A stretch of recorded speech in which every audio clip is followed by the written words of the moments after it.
Hey everyone, I'm going to show you how you can put a password on your YouTube TV. So YouTube TV does not have a separate password or a separate account.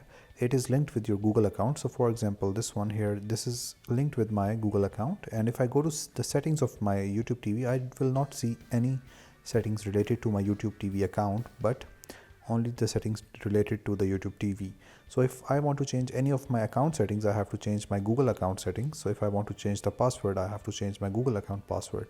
But if you still want to put a password on your YouTube TV, so what you can do is you can put a password on the application that you are using on your mobile phone. So mobile phones does allow you to put a separate password on each of the application. So you can put a password on that application, and you can then have a secure YouTube application if you want to put a password on it. But the YouTube TV separately does not have a password, and it is linked with your Google account. So I hope this was helpful. Thank you so much for watching.